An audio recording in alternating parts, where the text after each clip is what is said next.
al manejar, correr el riesgo de que nos pueda parar la policía y pedir estatus migratorio. Con esta nueva ley tendrán ese derecho y cuando sea, pues va a ser un poco más difícil para todos nosotros. Te dejo ya entonces, ya está el coach. Diosito te bendiga. On May 7th, Texas Governor Greg Abbott signed Senate Bill 4 on Facebook Live. Texans expect us to keep them safe, and that is exactly what we are going to do by me signing this law. In the months that have passed since then, SB 4 has led to protests, lawsuits, and a steady stream of front-page news. So here's what SB 4 does. Let's say Norma is pulled over for a busted taillight. Officer Johnson gives her a ticket for the infraction. SB 4 gives Officer Johnson the discretion to ask for her immigration papers. But how is Officer Johnson supposed to determine who to ask for papers? That's why critics believe that SB 4 mandates racial profiling. This Show Me Your Papers section of SB 4 has been largely unaffected by last night's ruling. So here's the part that really distinguishes SB 4 from any other immigration law in the country. If Officer Johnson decides to let Norma go without asking for her papers, his department could face up to a $25,500 fine. If his police chief tells all of his officers to ignore SB 4, the chief can also get hit with a fine. And if the mayor declares it's impossible for a police officer to enforce the law without racially profiling Latino drivers, the mayor can be removed from office. That part about the mayor's removal has been temporarily blocked. But SB 4 is still vaguely written, and part of the fear comes from uncertainty. All peace officers, which include corrections officers, district attorneys, and even a booking clerk, can now ask people for their immigration status, and nobody can stop them. I just embarrassed your sister. Her? Yeah, y'all got the same blue eyes. You can't deny They do it. have great blue eyes. How you doing? Hi, how are you? That's good. I'm Senator. So she says some strange man in a suit. SB 4 started with this man, Charles Perry, an accountant and state senator from Lubbock, Texas. What is it about the political climate right now that makes SB 4 a good option? Well, I think, one, an awareness factor. We had session after session after session of testimony from parents of people that have come in and lost their loved ones to an undocumented criminal that had been released into the community. Trump came in and it became a national subject matter. And then it kind of expedited. It kind of got on steroids in Texas. Este jueves vamos aquí en ese edificio, vamos a votar para demandar al gobernador para intentar parar la ley antes que se implementa. The opposition to SB 4 was led in large part by Greg Casar, a 28-year-old city councilman from Austin. The night that the governor signed the bill on Facebook Live on a Sunday evening when nobody was watching, the first people that showed up in front of the governor's mansion were undocumented families. And then everybody else stopped what they were doing to go and join them. There's been sanctuary city bills like this one, or Show Me Your Papers bills like this one, regularly proposed. Yeah. But with Trump having been elected president, we knew this one was going to have more legs. And so why is that, though? Because it's a state bill, right? I mean, it doesn't have anything to do with Trump or the federal government. Like, why did you think that it was going to have better legs now? You know, we knew that Trump and those folks were going to be continuing to demonize immigrants as criminals because that was the foundation of his very first speech when he announced he was running. That national narrative necessarily injects itself into every state. Go somewhere else! No platform for racists! The debate over SB 4 has ignited a civil war across the state. Texas's biggest cities and the Rio Grande Valley oppose the bill, while people who live in rural areas are in favor of it. Polling numbers show that almost nobody is ambivalent. Greg's coalition of urban politicians filed the lawsuit that ultimately got the law temporarily enjoined last night. Your presence here today and hereafter as we continue this movement will show Donald Trump and Greg Abbott and their cronies that we the people, and that we will take our equality and our equal rights. Senate Bill 4 was never about safety. And make no mistake about it, let's listen to our law enforcement officials. It makes our communities more dangerous. ¿Sí se puede? ¿Sí se puede? ¿Sí se puede? Around 10% of all undocumented immigrants in Texas live here in the Rio Grande Valley, right along the border with Mexico. The Adalpe family immigrated illegally from Mexico 16 years ago. 5 of their children are U.S.-born citizens. No deben de pararnos si no tienen un motivo.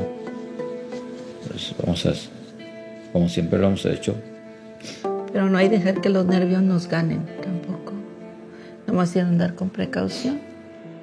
La mayoría de la gente, aunque sea gente legal, es que ven al policía y tienen un poquito de miedo porque dicen, ay, no sé si me va a parar por algo. Sí nos ha cambiado porque a partir de ahora de que se anunció la SB4, pero todavía no sabemos que cualquier agente que implemente la justicia tiene su criterio propio y puede llamarle a la patrulla fronteriza.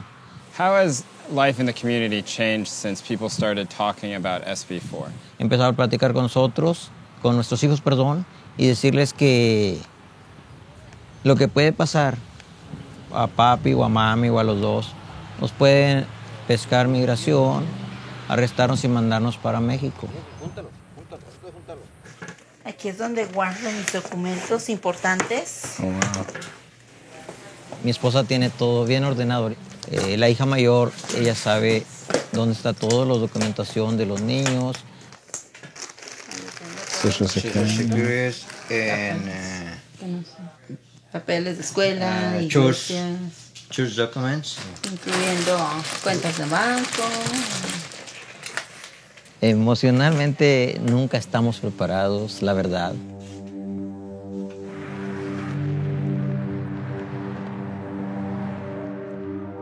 Weeks before Hurricane Harvey hit, we spoke to Art Acevedo, Houston's police chief, about how SB4 might affect his department. The perception that this law has created is having a chilling effect on the cooperation of the community that we need most. In late April, Acevedo and the police chiefs of 5 of the largest cities in Texas wrote an open letter opposing the bill. Let's say one of your officers pulls somebody over for a routine traffic stop and they suspect that perhaps this person is undocumented. What are you going to tell that officer to do? If they racially profile, they're breaking the law. The Constitution, the law does not require people to speak without an accent. It does not require people to even speak English. It only requires people to identify themselves when they're pulled over for a violation of state law. And we're going to remind them of the fact that if they violate somebody's constitutional rights, they're going to have to be prepared to face consequences. How long do you think it will be before you see a real spike in crime in those communities? I can tell you the sad truth is there's going to be a lot of crimes we'll never know about because people are not going to report it. Shortly after this interview, the Houston Police Department released a report that showed a 43% drop in the reporting of sexual assaults in Latino neighborhoods. The volume of those calls, which are crucial for law enforcement to apprehend rapists, stayed the same in non-Latino areas. Now you have police chiefs from almost every major city in Texas coming out and saying that this compromises public safety. Are they wrong? Sure, I think they are. I think they're wrong on that. So that rhetoric and that fear-mongering that's gone on to effectively try to discredit SB4 is shameful. It's still unclear how much discretion an individual officer will have. Senator Perry told me that the ultimate decision will lie with the officer. But Jesus Robles of the Houston Police Department sees a problem with that. He now wears a body camera at all times and wonders just how much discretion he can have. Once you get this camera rolling, you pull over somebody and they don't have their documentation, their paperwork, it could get to the point where, officer, you knew that person didn't have papers, you knew that person didn't have documentation, and you let that person go. You're not enforcing the law, you're not doing what you're supposed to do. I mean, discretion is limited. Jesus grew up in the neighborhood he now patrols. Magnolia Park, a majority Latino neighborhood in Houston's East Side. Back in high school, I was selected to be a Boy Stater and go to this conference in Austin, Texas. That was the first time I had seen government in effect. I met this guy who was in a wheelchair. You know, I was a teenager. I didn't know who this guy was. They just said, that's an important guy they want to take a picture with. I didn't have papers there. I wasn't even a resident. I was still very undocumented. But I was putting my arm around this man who years later would become my governor, who I supported.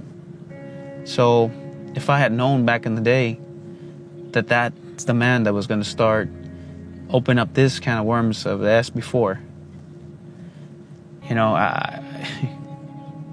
I don't know, I would have seen him differently, like this monster, not my friend, but somebody that would persecute me and the people that look like me. SB4 is working against policing and is making it unsafe for us, and is making it unsafe for the community itself. 2 months after Governor Abbott went on Facebook Live, U.S. Congressman Bob Goodlatte of Virginia introduced the No Sanctuary for Criminals Act, a bill that bore a strong resemblance to SB4. It passed the House with ease and now awaits a vote in the Senate. Last night's ruling may have temporarily blocked parts of SB4 in Texas. The bill already has a legacy, one that stretches nationwide. Bills similar to SB4 have been proposed or enacted in 34 states this year. The court's decision will delay SB4 in Texas, but it's unclear how the bills in the other states will fare. And given the Department of Justice's support of SB4, most experts expect a lengthy legal battle that may end up in the Supreme Court. Is SB4 supposed to be a model for how federal immigration or nationwide immigration policy might go? We've had multiple congressmen from around the country in different states calling and saying, can we get a draft? Can we understand? Can we get your work up for the bill? So I'm not surprised that SB4 may become a model piece of legislation for this policy around the country.